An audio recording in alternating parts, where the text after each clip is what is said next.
जी दोस्तों, तो आखिर प्रियंका गांधी को क्यों कहा जाता है भैया जी? आपने सुना है, बर्थडे पर राहुल गांधी ने प्रियंका को दिया ऐसा गिफ्ट, और उस गिफ्ट से मोदी योगी भी हैरान है।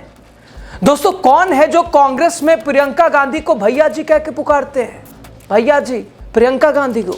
दोस्तों, प्रियंका गांधी जैसे ही इस पुकार को सुनती है वो खुश क्यों हो जाती है? भैया जी से आखिर प्रियंका गांधी का क्या है रिश्ता, नाता? क्या है इस रिश्ते के हिस्से का किस्सा?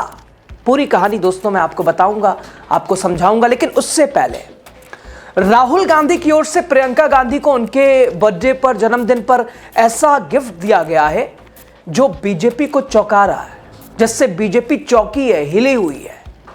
मोदी शाह के साथ साथ खुद उत्तर प्रदेश के मुख्यमंत्री बाबा जी वो भी हैरान है, परेशान है।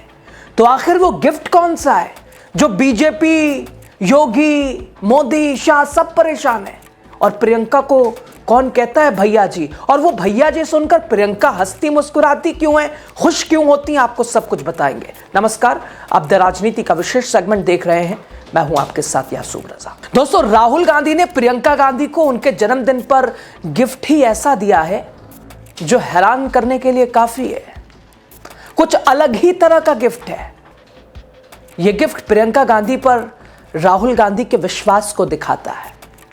राहुल गांधी की ओर से प्रियंका गांधी को दिया गया गिफ्ट उनकी राजनीति की रफ्तार को दोस्तों दुगना करने के लिए काफी है, बहुत है, अहम है। और उससे बेहद ही खास गिफ्ट के बारे में आपको मैं बताऊंगा। आखिर वो गिफ्ट क्या है और इस गिफ्ट से भाजपा क्यों परेशान है, मोदी शाह के साथ योगी आदित्यनाथ क्यों हिले हुए हैं, चौंके हुए हैं। लेकिन सबसे पहले आखिर प्रियंका गांधी को भैया जी क्यों कहा जाता है, इसको आप समझ लीजिए। प्रियंका गांधी भैया जी, आप भी सुनते होंगे, आपने भी सुना होगा, आप भी सोचने पे मजबूर। लेकिन इसका जवाब क्या है? आखिर प्रियंका को कौन है जो भैया जी कहता है? गिफ्ट के बारे में तो आगे बताएंगे, बात करेंगे। बीजेपी को क्या परेशानी है वो भी बता देंगे आपको। दरअसल दोस्तों, प्रियंका गांधी जब छोटी थी तब उनके बाल छोटे रखे जाते थे। गांधी परिवार के साथ अमेठी और रायबरेली के दौरे पर गांव के लोग उन्हें राहुल गांधी की तरह भैया भैया कहने लगे थे। शुरुआत में ही भैया था जो धीरे धीरे भैया जी में बदल गया। ये नाम उनके शांत स्वभाव, ये नाम उनकी सादगी, ये नाम उनके लोगों से सीधे जुड़ने की क्षमता से जुड़ा हुआ है। जानकारी के मुताबिक प्रियंका जब 10 से 12 साल की थी तब अमेठी में उन्होंने देखा था कि एक महिला उनके पिता राजीव गांधी को राजीव भैया कह के डांट रही थी। गांधी परिवार के सदस्यों को यह भैया या भैया कहना स्थानीय संस्कृति का हिस्सा बन गया। प्रियंका के छोटे बालों और लड़के जैसे लुक के कारण लोग उन्हें भी भाई जैसा मानने लगे, भैया जी कहने लगे। दोस्तों, आज भी अमेठी रायबरेली के कार्यकर्ता उन्हें इसी नाम से पुकारते हैं। दोस्तों, हाल ही में 2024 के लोकसभा चुनाव में अमेठी से कांग्रेस प्रत्याशी किशोरी लाल शर्मा, जिन्हें प्रियंका किशोरी भैया कहती हैं, उन्होंने जीत हासिल की है। प्रियंका ने उन्हें किशोरी भैया कहकर बधाई दी, जो इस संबोधन की गहराई दर्शाता है। किशोरी लाल शर्मा दशकों से गांधी परिवार के करीबी रहे और अमेठी रायबरेली में उनके प्रतिनिधि के रूप में काम भी किया है। गांधी परिवार का लंबा नाता अमेठी और रायबरेली से, गांधी परिवार का रिश्ता राजीव गांधी के साथ चला आ रहा है। राजीव गांधी यहां से सांसद चुने गए थे, संसद पहुंचे थे, और बाद में सोनिया गांधी और राहुल गांधी ने इन सीटों का प्रतिनिधित्व किया। प्रियंका ने कभी चुनाव नहीं लड़ा, लेकिन वो इन क्षेत्रों में नियमित रूप से आती जाती रहती हैं, और इस जगह से लगाव ही ऐसा है कि वो आने पर मजबूर रहती हैं।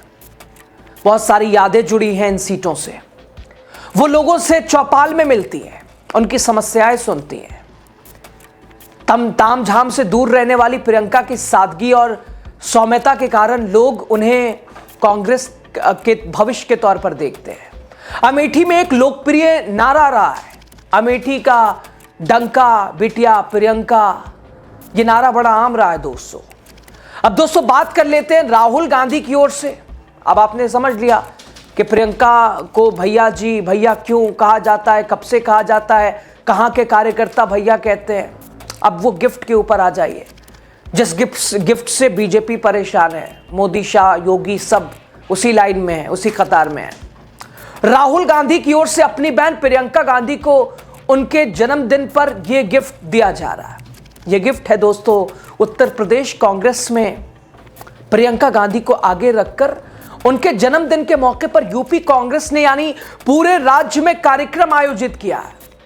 सभी 18 मंडल मुख्यालयों में प्रेस कॉन्फ्रेंस के जरिए अगले 100 दिनों की कार्य योजना का औपचारिक ऐलान किया जा रहा है।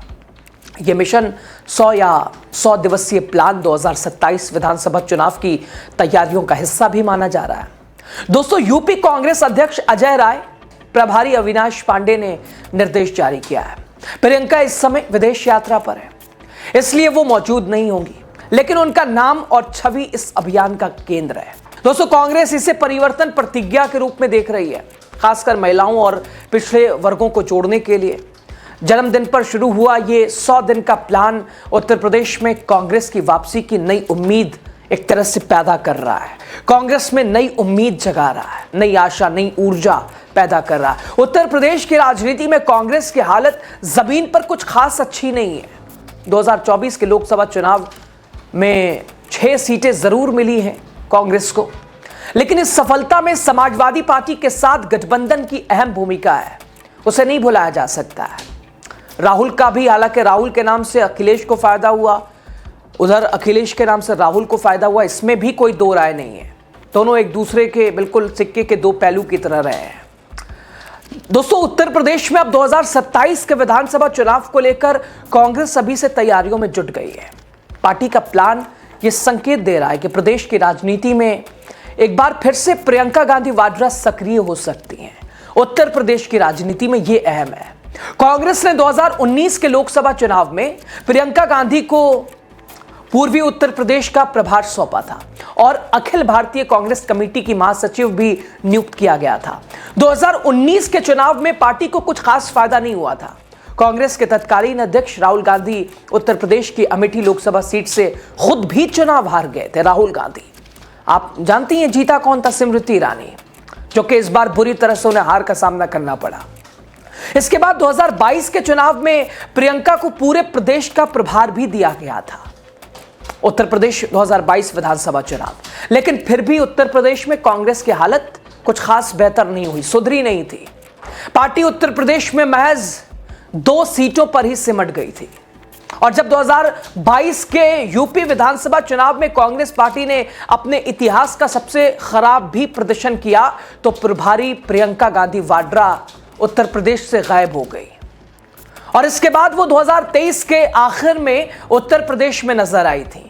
और इसकी वजह भी ये थी कि 2024 के लोकसभा चुनाव नजदीक आ गए थे। प्रियंका गांधी के आने का यह भी मकसद था और यूपी में सपा कांग्रेस का गठबंधन लगभग तय ही था। ध्यान देने वाली बात यह है कि पिछले कुछ महीनों में प्रियंका गांधी की कांग्रेस के अंदर ही सक्रियता बढ़ी है। दोस्तों, 10 जनवरी को शुरू हुए कांग्रेस के मनरेगा बचाओ अभियान का सारा क्रेडिट प्रियंका गांधी को ही दिया जा रहा है। और इसके अलावा वंदे मातरम को लेकर संसद में इस बहस के दौरान उनके भाषण ने भी जनता का ध्यान खींचा था और इसकी चर्चा कांग्रेस में बढ़ चढ़कर हो रही है, बहुत ज्यादा हो रही है।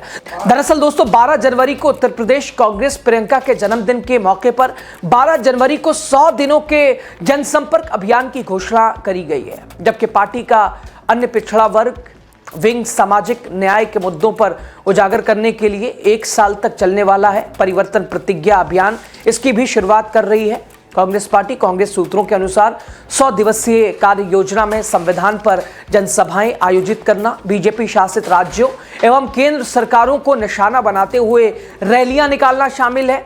इस अभियान में संवैधानिक और लोकतांत्रिक अधिकारों पर ध्यान केंद्रित किए जाने की उम्मीद है, जिसमें चुनाव आयोग द्वारा चुनाव वाले राज्यों में मतदाता सूचियों का चल रहा विवादास्पद विशेष गहन पुनरीक्षण यानी SIR, उससे भी जुड़ी मनरेगा का नाम बदलना, इसके अलावा पार्टी नुक्कड़ सभाओं और सेमिनारों के माध्यम से स्थानीय मुद्दों पर जनता से जुड़ने की योजना बना रही है। कांग्रेस यानी एक्शन में है। प्रियंका गांधी की भूमिका महत्वपूर्ण है। कांग्रेस नेताओं ने कैंपेन के खत्म होने के दौरान बड़ी रैलियों की भी एक तरह से प्लानिंग तैयार की हुई है। संविधान संवाद महापंचायतों का समापन लखनऊ में एक रैली के साथ होगा, जिसमें प्रियंका गांधी और विपक्ष के नेता राहुल गांधी के शामिल होने की संभावना है। वही परिवर्तन प्रतिज्ञा अभियान का समापन 2027 की शुरुआत में एक रैली के साथ हो जाएगा। वैसे देखा जाए दोस्तों, काफी समय बाद कांग्रेस उत्तर प्रदेश में इस तरह का सिस्टमेटिक जनसंपर्क अभियान चला रही है, क्योंकि संगठन लगभग 1 साल से अपने कार्यकर्ता निर्माण में व्यस्त था। दोस्तों, प्रियंका गांधी के जन्मदिन पर 100 दिवसीय कार्य योजना की कांग्रेस ने घोषणा, एक तरह से वो फैसला लिया है, और वो भी प्रियंका गांधी के जन्मदिन के अवसर पे उसी दिन से शुरुआत भी होनी है। बता दें कि जब तक प्रियंका गांधी वाड्रा यूपी की राजनीति में एक्टिव थी, तब तक वो पार्टी आक्रामक चेहरा पार्टी की रही थी, और उन्होंने मुख्यमंत्री योगी आदित्यनाथ सरकार की विफलताओं को लेकर उन पर जमकर प्रहार भी किया। 2021 में उन्होंने लड़की हूं लड़ सकती हूं अभियान शुरू किया, और लखीमपुर खीरी हिंसा के विरोध में बीजेपी विरोधी प्रदर्शन का नेतृत्व भी किया, जिसमें 4 प्रदर्शनकारी किसान मारे गए थे। उन्होंने उन्हें जमीनी स्तर पर कांग्रेस का नेतृत्व करने के लिए तैयार भी माने जाने लगा था। बहरहाल एक बार फिर कांग्रेस ने उनके जन्मदिन पर यह ऐलान कर दिया है, यूपी में योगी से भिड़ने के लिए प्रियंका आ रही हैं, और प्रियंका के आने से, यानी ये राहुल गांधी का जो गिफ्ट है उत्तर प्रदेश के लिए, प्रियंका गांधी के लिए, ये अपने आप में ही योगी, इसके अलावा अपने आप में ही मोदी शाह के लिए मुसीबत है। प्रदेश के मुखिया बाबा जी के लिए भी आफत है, और शायद इसीलिए वो परेशान है। बहरहाल खबर पे आपकी राय, प्रियंका गांधी के लिए ये गिफ्ट, और दूसरा प्रियंका गांधी भैया जी, दोनों पे आपकी राय जरूरी है दोस्तों।